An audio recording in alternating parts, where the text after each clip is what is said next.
Welcome to Sigest, your fortnightly serving of digestible science from plant and food research. Kia ora koutou katoa and welcome to Sigest. I am Hilary Ireland and joining me to co-host today's episode is Andrew Dare. Welcome, Andrew. Kia ora. Today for the Science Life for Me series, we have a special guest, Plant and Food Research CEO Mark Piper, who is fresh in the role, having started in May this year. Mark joins PFR from Fonterra Cooperative Group, where in his most recent role he spent 5 years as Director of Research and Development, Category Marketing and Strategy.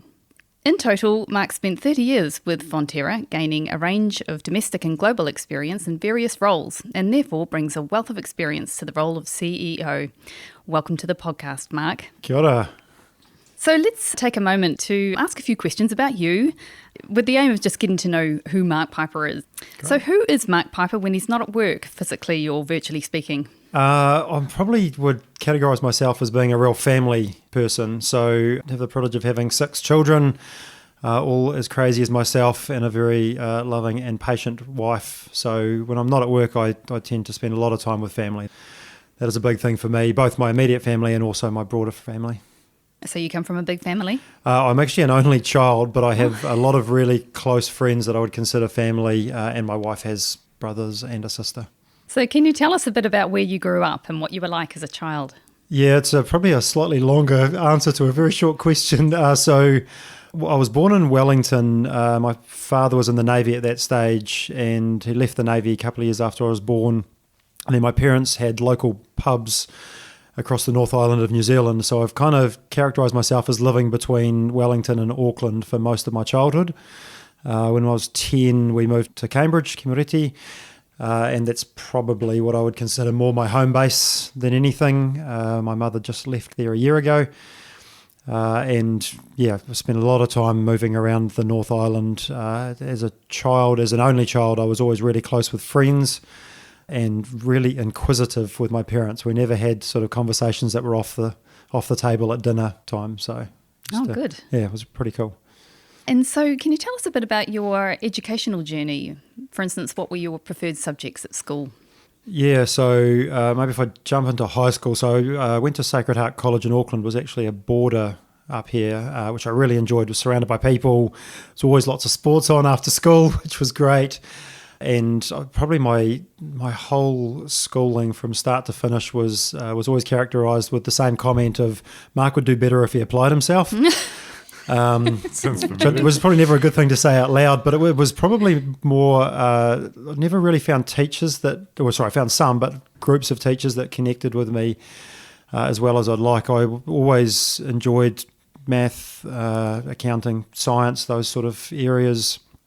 Never really enjoyed English, although I'm a very prolific reader, but I never enjoyed the way it was sort of set up in school. Probably gets a little bit dark for a second, but my father unfortunately passed away in my school C year when I was 15. So school C, or whatever it is, year 11 at school, and year 12 were a bit of a blur for me. They were, probably a process of grieving that at the time I probably didn't realise I was going through, but as an adult, I can see it now. So academic sort of wasn't really hot for me. And then my last year at school was, I was captain of the athletics team, played first 15 rugby, did a lot of sports. And then there were some classes as well that I did during the day. Wow. Squeezed in a few classes in between the sport. Yeah, that's a massive thing to happen in your life at such a pivotal stage it was. in education. And then when I left high school, I started at university because that's what you do when you finish high school. I did a management degree because I think that's what you do if you're not sure what you should be doing. At least that's how I felt at the time. And I only did it for about 3 months. So I went to Waikato University, really good university, but just the real wrong learning environment for me. Mm-hmm. So I ended up dropping out after about 3 months. And that was I have done further education as an adult, but that was kind of the end of the school into university for me. Yeah, so if you left university after 3 months, what was it about the university approach that didn't quite work for you? What are your thoughts about the positives and negatives of that decision? So for me, I've got a relatively short attention span, and I'm not good in a big auditorium with people talking at me. So that was kind of how I found the classes I was in at Waikato Uni. So it was quite a big sort of school with quite a lot of people in the class. I don't drink, and I didn't drink at that stage, alcohol, so I wasn't into the party side of university, which I know a lot of people sort of connect in with. So between that and not enjoying the class, it was the right decision for me to leave. Sort of left that and then started working, and I'm probably far more a hands-on learner and a reading learner than I am someone just sitting there talking at me. Even if I go to conferences, if I'm not taking notes, I'm really struggling to keep up with things unless they're pertinent. Can you tell us about how you entered the food and primary sectors? Yeah, I can. So once I left university, I needed a real job. So actually, first job was at KFC, so food then as well. And to be honest, probably most of my life I've been in food because my parents owned local pubs, so we had restaurants in there. And I used to spend a lot of time with the chefs in the kitchen. But when I joined the dairy industry, I was 19 and I wanted to do something different. I started work as a packing operator, stacking 25 kg bags of protein onto pallets, which was really enjoyable actually. Good group of people. And then just probably the first 5 years in the dairy industry was just working because it was a good employer and paid well and the work was enjoyable. And then from there I kind of went, I could possibly have a career in food and in an organisation that actually has quite a few different elements. So it all sort of took off from there. Wonderful. Before I pass over to Andrew to grill you on the CEO role, one final question about you is, how do you achieve work-life balance with such a large family? Yeah, I love this question because I had the privilege of doing some learning when I was in the US at Northwestern University, and we had a group of really good speakers and lecturers, and one of them shared something which has stuck with me to this day, which is that there's no such thing as work-life balance because you're generally alive when you're at work. So there's just life balance. And so for some people that's working 12 hours a day, and actually that works for them because work is such a big part of their life. For some people it's working 6 hours a day, and that works for them. So for me, when I'm home, so this week I'm travelling, I'm in Auckland for 3 days, so I don't mind if I start work at 6 a.m. and finish work at 10 o'clock at night. Doesn't worry me in the slightest. But when I'm home, I try and be home for dinner, and I try and be home for reading stories to children to put them to bed. When I'm on the weekends, I do scan emails on my phone, but I don't fire up my laptop and do work unless there's something that's quite urgent. So I'm quite good at prioritising. So for me, I work to provide for family. It needs to be a job that I really enjoy, which fortunately I have. But actually, I don't want to sacrifice the family for that to be successful. So I do have that in the back of my mind when I prioritise things, that family features into my prioritisation. Nice. Great. Thanks, Hilary. And thanks, Mark, for leading us through some of your early life and some of your stories. As Hilary said, I'm going to talk a little bit more about, well, actually, my questions kind of jump all over the place. These are the tough questions, right? Yeah, Andrew? they're meant to be the tough ones, yeah. So 30 years with Fonterra, that's a long time. What was about Fonterra that kept you there so long? Oh, look, it is a great organisation to work at, and it does make great, nutritious product. You'll never hear me say a bad word about dairy. I eat it, I drink it, I enjoy it. But I think for me, the big thing was that I had opportunities to do so many diverse roles and in different countries. I lived in Japan for 3 years. I lived in the US for 5 years. I had commercial roles. I had technical roles. I had strategy roles. I worked in IT. I helped doing the whole co-op's budget at one stage. So I had just great experiences, and the people. The people is probably the biggest one. There is just great people. Like most organisations, there's a lot of great people. It's a common theme for many people who stay a long time. It's the people they work with. So Fonterra, big multinational company, plant food research, Crown CRI, a research institute, quite different kind of models, I guess, in a way. What was it about the job for PFRCR? What attracted you to that position? Yeah, there's probably a lot more similarities than people think, in as much as, particularly my last 5.5 years, we're running a research part of an organisation.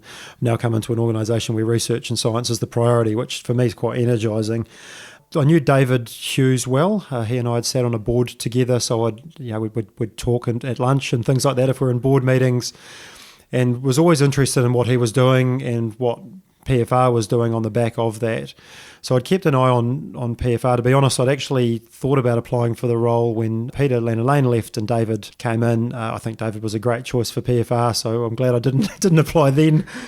But I guess I got to see from the outside a lot of what Plant and Food was doing, the impact it was having on its partners and in communities. And for me, probably because I have got a lifelong experience in it. Food and fibre, I think, are just they're fun things to do. They're great for New Zealand. They really, really matter to New Zealand and to our communities across New Zealand. Obviously, particularly food matters to the world. And Planet Food, we make some pretty delicious foods, right? We connect into stuff that you want to eat. Yeah, that's a good starting point. Which is kind of pretty cool. And great people. I had met a number of people before I joined. And again, back to that comment on great people. And I can see the opportunities for us in the future of how we continue to build New Zealand's place, both in New Zealand and the world, around the foods that we sort of touch. And not just foods, I guess biodiversity as well is pretty front of mind for me. Yeah, you kind of answered my next question actually Great. in some ways, which is a big help for me as well. So it sounds like you already had quite an insight into Plant and Food's kind of way of working before you stepped into the role. So have there been any big surprises since you've started?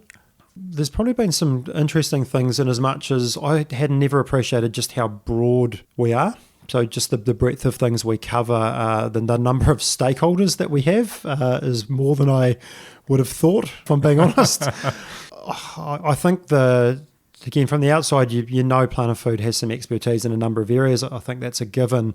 But I hadn't appreciated just how excellent our people are in a number of areas, and quite a number of areas. And then probably the other ones that have surprised me are just around the opportunities that we have to help connect in with partners in New Zealand and offshore. We do actually do quite a bit of work that does benefit communities offshore as well. So the opportunities that are there, right, there's still a long runway ahead of us, which is really cool. So massive diversity within the organisation. We're going to touch on that a little bit later, actually. The other question I have for you, back to your Fonterra time, is a long time there. So is there any achievement that kind of sticks in your mind, in your memory, and sort of, you can walk away thinking, well, I really made a difference there? Yeah, look, my proudest moment, and again, I was a leader of a team, not doing all of the work myself, but was the US business when I moved up to the US wasn't in good shape. It wasn't performing well financially, it wasn't engaging for staff, and it wasn't engaging for customers. And I had the opportunity to lead quite a big change. So part of that was a pretty significant restructure, but actually the big part of it was actually how we worked with customers, how we connected with staff, what we focused on, what we didn't focus on. And that would have been 10 years ago, probably now, somewhere around that timeline, 10, 11 years ago. And it went from discussions at the CEO level of potentially exiting the US business was kind of one of the things that was loosely tabled, to the US being one of the top 3 sort of businesses for Fonterra consistently for the last 10 years. So it's changed that the team made, which I was really proud to be part of, that stuck. We drove a significant turnaround in staff engagement, significant turnaround in customer engagement, turnaround in profit, and turnaround in focus. So those things, to this day, that's probably one of the proudest things. And the best bit was we had a lot of fun doing it. Yeah, which is unusual. It was really enjoyable. Yeah. And literally on the back of a restructure, which I know is tough, and our staff engagement went up quite significantly because we had people going, I'm not really sure why I'm coming to work, but you pay me well. And so quite a few of them actually I ran into sort of 12 months after. Unfortunately, they'd left the business, and they were so happy, not because they'd left Fonterra, but because they'd found something that actually drove their passion. Yeah. So it was quite, and I still have a lot of friends and connections from my time in the US. Yeah, that's a good memory to have, I think, because it's a huge process to go through, and if you go through it and still be smiling at the end of it. It was a lot of fun. Post the hard bit of the restructure, the next 3 years afterwars were just a lot of fun. Yeah. My next question is kind of a bit of a job interview type question. Perfect. They may have asked I've done one of them in the last couple of months. So. Yeah. You say it's probably something they asked you maybe. To lead a science organisation like Plant and Food, you need some pretty special skills. I mean, dealing with scientists is like herding cats, as we know. What particular superpowers do you think you bring to the role of CEO? So for me, probably the 3 things that I would pride myself on are my ability to lead and develop teams and individuals within teams, my ability to sort of set clear direction and then bring people on a journey with that, and I've got quite strong and broad business and commercial acumen, which I think for being a CE are pretty important. Pretty key kind of for attributes. that. Yeah. Okay. And do you have a kryptonite while we're on the superpower theme? Is there something, we've already heard that you struggle a little bit when you're listening to people talking at you like we are at the moment. No, so this I enjoy because this is conversational. I think the bit for me is I'm a really good pre-reader. So if someone sends me a document to pre-read, I will read it, and I'll typically read it through to the appendix. Like, our annual reports, I'll read cover to cover, and I would pride myself on that. So the kryptonite for me, and I'm not really good at hiding it, if I'm being honest, is if someone has sent me a good pre-read and I've done the pre-read and then they walk in to talk to me and then just spend the whole time going through the pre-read, I find that really challenging. They just assume you haven't read it, maybe? Yeah, well, I don't know, but I'm more interested in, I've done the pre-read, what's the conversation we want to have? What do you need from me? How can we move forward? So that's probably the bit that I am conscious of. I do try and work hard at it because I know it can be frustrating for people to kind of go, but I really planned to talk this way, but I read what you said. Can we move through it? Can we skip this part? Yeah. It's people are very dogmatic sometimes in their approach with these things, I guess. Yeah. Is there a single most important trait do you believe in for a good CEO? I mean, we've already heard about some of your superpowers. Is there one thing that stands out? Oh, look, I might cheat and use two if that's all right, because I think one of them is around building clarity. So being able to be clear on things, so setting clarity for direction, for expectations, for the future, for all those sorts of things. And then probably as a connection to that, the second one for me would be transparency and trust. So I probably at times am honest to a fault, but I think transparency matters. I think there's a lot of things that we can share and should share and be open to having conversations on. There's some things that will be confidential for various reasons, particularly where they affect humans. But outside of that, I'm really big on transparency, and I think that's something that when I've looked around other organisations, that openness, transparency, I think matters. Yeah, that's what people most appreciate, I think, is clarity about where they're at and where things are at. My last question before I hand back over to Hilary is kind of a geography-based question. So you're a bit unusual in the fact that you're based in Palmerston North, and we're being total Jaffas and totally Auckland-centric up here. Are there benefits or are there difficulties in working away from your senior leadership team and being based down there and most of them being based up here? Yeah, look, I would start by saying Auckland is a lovely city to visit. You don't have to say to that. visit. To visit. Yeah, that's not written well down. picked up, Hilary. To visit. I have lived in Auckland multiple times in my life. So, again, back to something I discussed earlier, family is a priority for me, and the family's well settled in Palmerston North. Plant and Food has 14 locations across New Zealand, and from my perspective, they're all equally important. So while our head office is Auckland and we have a large number of our lead team up here, we have circa 1,000 people across the whole organisation. And so for me, I might need to be in Auckland some weeks, I might need to be in Wellington some weeks, I might need to be in Christchurch, I might need to be in Hawke's Bay. So actually the geography is less important. Technology obviously makes things a lot easier, so I'm a really good communicator with people. I have no problem picking up the phone and talking, or Teams and talking to people, and I have regular catch-ups with the SLT. So I actually don't find location kind of anything good, bad or otherwise. I need to be based somewhere.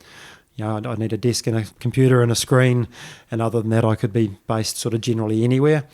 For me personally, I love people, so I'm not really a big work from home type person. So that's for me. I do like to be connected in with people. So you won't see me working from home a lot, not because I don't think it's a valid thing to do, but just it doesn't work as much for me. I like to be able to get out and connect with people. So being able to do that anywhere in the country works. Yeah, I guess visibility is really key when you're head person in the company. Okay, I'll hand back to Hilary now, who's going to follow up with some more questions about PFR's science and what you see there in terms of the future and stuff and what we're doing at the moment. So Hilary, you can take it away from here. Thanks, Andrew. So we touched on earlier how diverse the research is at Plant and Food. We cover a range of sectors from fruit and veg, crops, seafood, positive foods and ingredients, and a range of technologies covering the whole food production chain. So with all of this diversity, you mentioned earlier that you think clarity is a key part of being a good leader. Yep. And in your success in the US, that was through bringing a new focus to the business there. So how do you balance the huge diversity in research being conducted here at Plant and Food with the need to provide clarity and focus? It's such a good question, and to be honest, it's something that we're looking at as we're sort of looking at the strategy at the moment, and we Plant Food obviously has a strategy today, so nothing there's nothing broken that we're trying to fix from that perspective. It's more sort of going, where would we proudly sort of see ourselves at some stage in the future, and how would we get there? So I think our diversity is a big strength of ours. I think if we were somewhat of a one-trick pony, I would be quite nervous. Mm-hmm. But I also, I've taken the time to read all of the comments that have gone into the staff surveys over the last sort of 12 plus months. So literally every comment. And one of the things that comes through quite consistently is not sure if the work I'm doing is aligned to strategy, and I've got too much on my plate. And words like burnout do come through. Both of those things matter to me. So, I guess what I'm interested in is what are the things that we're excellent at, and we should be the national or even broader experts in, and be quite clear and quite proud of that. What are the things that we're possibly not as strong in today that actually we should be, and we should invest and go deeper in those? What are the things that we're perfectly strong in and we should just continue to keep that? And is there anything, and I don't have any views on this yet, but is there anything that actually we're spending time working on that maybe 20 other people are working on outside of PFR as well, and maybe we shouldn't be spending as much time on it? So those are some of the questions we sort of want to ask going forward. But we need to keep a high level of our diversity, I think is a key thing for me. That sounds all really encouraging. So talking about the future opportunities, reflecting on what you've just mentioned, given you've been with Plant and Food since May, is there anything that's jumping out at you in terms of the sectors we mentioned before, or other new sectors that you're most excited about and developing for future opportunities? It's a great question, actually. So I think it's all pretty exciting for me at the moment, because every day I'm learning something new, which is not really a great answer because it's a bit too general. The bit that's exciting for me, and someone sent me this great quote recently, which is, if I had time to spend on sort of strategy and going forward, I would spend 99% of it on understanding the problem and 1% of it on the solution. You might recognise that quote, Hillary. It came from you. I think for me, that's the bit that's exciting for me, is actually working across some of our partners. And I've had some great meetings with people like Zespri, T&G, etc., and going, what is it that you are looking for in the future? Where are you wanting to go and why? Who are your consumers of the future, and what do you think they're going to be looking for? And then we can spend the time and how do we help you achieve what is success for you?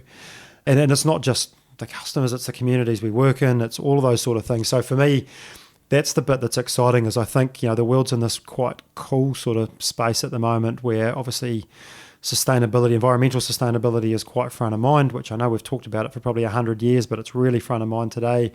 In Aotearoa, New Zealand, we've got this whole drive around how we connect better in with Māori, and in particular Mātauranga Māori. I think that's quite exciting. I think we've got, and I'm quite strong on this, we've got early career researchers who are the future of what we're going to do. We've also got mid and late career researchers who are also the future of what we're going to do. And so how we balance all of those views, because I think they're all useful right the way through. So that's the stuff that probably has me more excited than any one product or market or anything like that.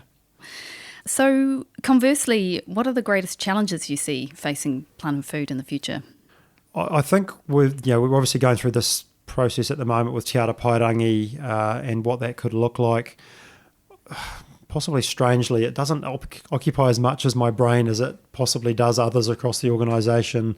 And the reason for that is I've been quite strong into people like MB to say, I think the discussions that I know came out earlier around things like structure are a red herring. I don't think that's the problem that anyone's trying to solve. I think it's how do we collaborate better together. And I had a great catch up with someone from MB last week, and they said something to me which really stuck, which is it's great if the leadership are talking about the collaboration that's happening, but actually what will matter is when the scientists are talking about the collaboration that's happening.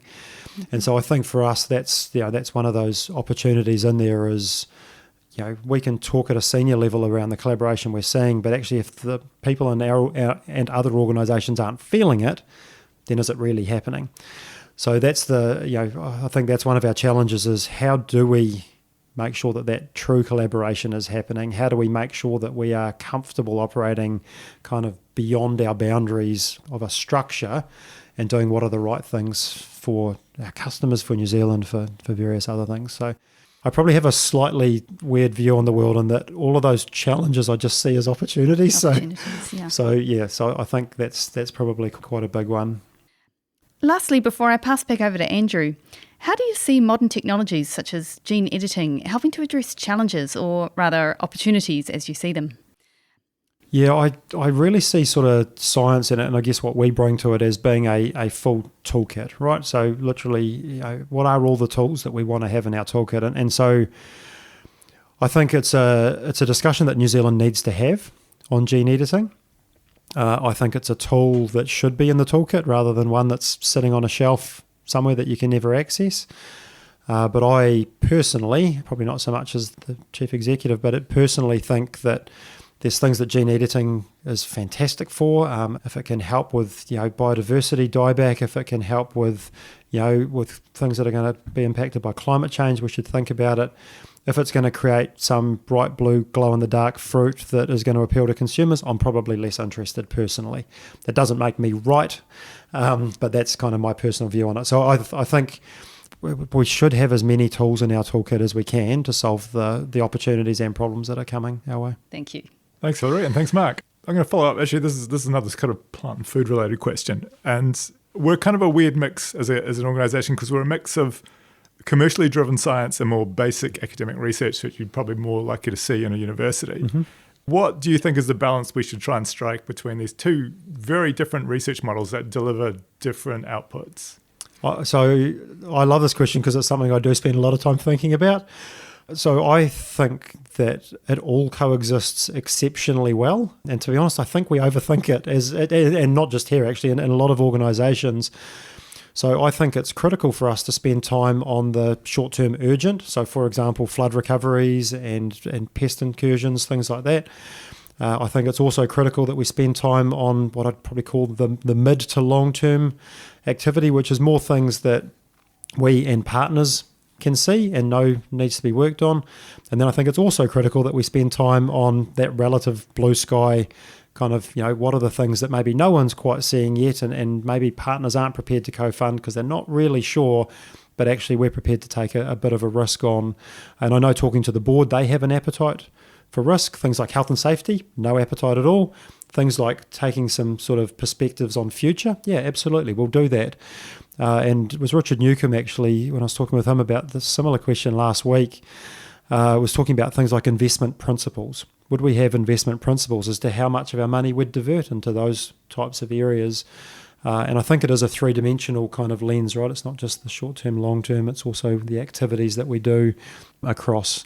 So I think they all coexist exceptionally well in my view, but we do need to create a little bit more clarity around how much time and effort do we want to spend on things, not as an absolute number, but as a directional. Yeah, and I guess it also depends on how much we're going to depend on commercial revenue as to how much work we put into a commercial project. Well, it's an interesting question, and I had this conversation with someone in Ruakura a couple of weeks ago. So, and again, reading the staff surveys, there's quite a bit of, we'll call it noise around, we shouldn't do so much of the commercial stuff. So we're circa $180 million organisation that spends $180 million, between capital and OPEX. If we don't do the commercial stuff, we'll be a $80 million organisation. And I suspect everyone can draw the conclusions from that as to what that means, because and it's all in the annual report, our salary bill's about $100 million. So that doesn't pay for any of the facilities we have, it doesn't pay for any capital, it doesn't pay for any flights, it doesn't pay for anything else on top of that.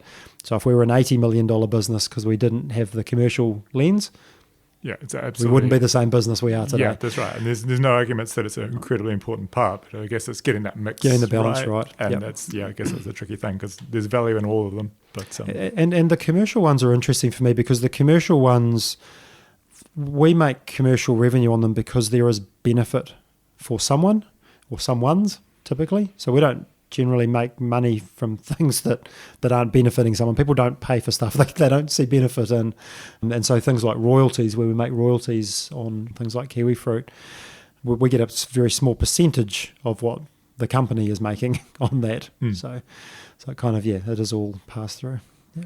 Just going to pan back a bit and talk a little bit more about the New Zealand setting, I guess. Now, in your time in Fonterra, you spent time in the States, didn't you? And, States and Japan. In Japan as well. So you've probably got some insight about what's happening in the primary sectors overseas. So is there something unique about the New Zealand setting and the way we do our primary production?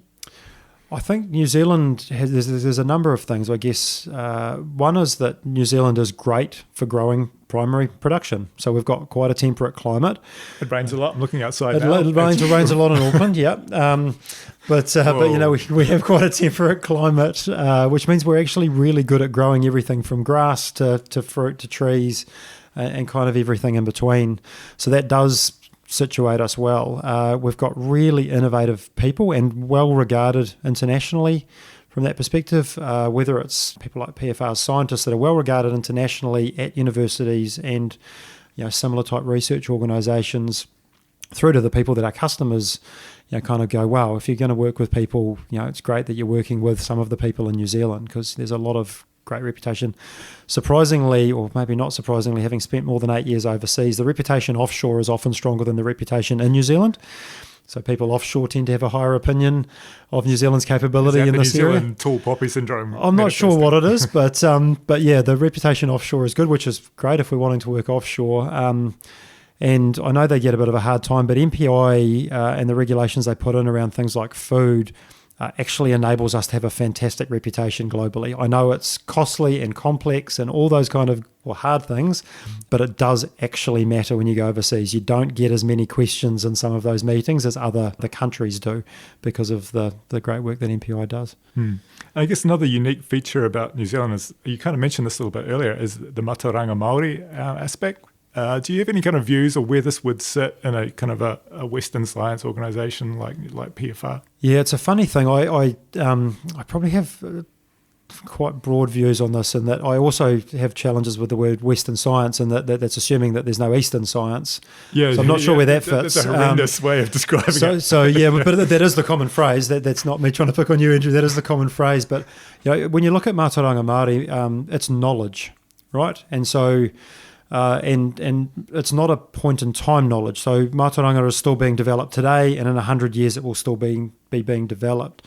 And I was talking with someone from Rangatane o Manawatu recently, and they are doing some work with one of the native taonga that has got some real strong Mātauranga around how it's been used historically. They're working with Massey University in Palmerston North around how do they turn that into a commercial model, because the old way of doing it isn't commercial, but they want to turn it into commercial. So how do they take that Mātauranga that they've had and create new Mātauranga in a different setting without losing the history? And so for me, that's really exciting, and I can see how that works really well together. I think there's obviously a lot of noise in New Zealand press. I think my comment on that is that I think people fear what they don't understand. And so I think if people take the time to actually ask the questions and learn and connect, I fully think this is just a pivotal time for Aotearoa to embrace it. Yeah, and we're very early in the journey too. Absolutely. When I think back to when I was a kid, this wasn't even on the table. The fact we're even having this as part of a discussion is 100% progress, but there's still a long way to go. You talked about how exciting it is at the moment to be working in the primary production area, lots of opportunities, but we've also got to acknowledge it's a challenging time too. Like, we've seen what's happened in the last year. We've had the impacts of Cyclone Gabriel, which has badly affected our pib fruit growing region of the Hawke's Bay. We've had a bad year for zespri. They've said it's one of their worst on record. So there are tough times at the moment. What do you think are the greatest challenges facing our primary production at the moment in New Zealand? I think what you've outlined, weather and climate change is a key one. And I think this is, again, I tend to turn threats into opportunities, but this is why it's, again, really exciting to be in plant and food, because we've got programs that we've been running for years looking at climate change adaptation. So if an area is going to be wetter, if an area is going to be warmer, if a climate in a region that's always grown something is going to be different, we've been thinking ahead of that curve already. And so for me, I think that we need to continue doing that, and I think New Zealand as a country needs to continue doing that. I think things like controlled environment is really relevant. So are there areas that indoor growing could be more prevalent, and not just glasshouses, as we know, but maybe vertical farms in some areas could be interesting. Maybe not, but it's something that I think we should explore. So I think for me, that big risk is, are the regions that have always been bread baskets for different food types still going to be able to be the same? And if not, how do we modify that? And that's why I say it's real pleasing to join this organisation and see we've been doing that thinking for 5 to 10 years, or if not longer. So, and we're going to need to keep doing it. Yeah, we should be well placed, but probably the runway is shorter than we thought. Runway is shortening. Yeah, absolutely. Absolutely. Okay, so my last question will be, fast forwarding 5 years, what sort of organisation would you like to be leading? What is Plant and Food renowned for internationally or nationally? Yeah, it's probably a hard question to answer given we're going through some of that strategy refresh type stuff now, and that's actually one of the things we are looking to answer, and we are wanting to engage with people right across the company on their views on that as well. But for me, I think it would be that we've got an engaged group of people and an engaged group of customers, and that we feel like we're doing the right things for our various stakeholders, and that we're quite proud of that. So, when I read the staff survey comments, they're generally quite negative, which I think is a little bit of human behaviour. If you're asked for feedback on things you can improve, you typically put that in. Yeah. But when I meet the humans, and I can't think of any exceptions so far, they're really engaged and really passionate about the work they do. And so, and we, most of us that I've seen proudly wear the logo, on shirts and conferences and various other things. So for us as an organisation to be like overtly proud of what we're doing, because we can see the difference it makes, would be awesome. And I feel like we're well on that journey. I don't think that's a giant step for us to take. Yeah. I think if you talk to most scientists, they are very heavily involved in their own research and very proud of it. But it's maybe connecting that to the bigger picture of the organisation. Yeah. Okay, fantastic. Hilary, you've got a quick fire 10 questions, is it? Yeah. 10 questions in 2 minutes, right? 10 questions in 2 minutes. Let's do it. Okay. This is the hard part. Hard part, great. Yeah, let's set up a timer. What time of day are you most productive? Morning. In which subject were you best at school? Math. What scares you? Heights. Cats or dogs? Dogs, definitely. What's something you do not like doing?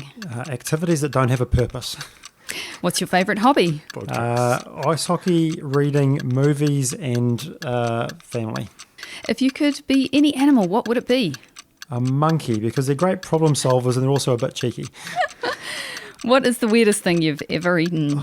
It's going to have an answer in 2 minutes. I like to eat weird foods, so I've eaten many, many things, but probably a collection of insects, giant water bugs, spiders, crickets, ants' eggs. Vomiting noise. Yeah, delicious.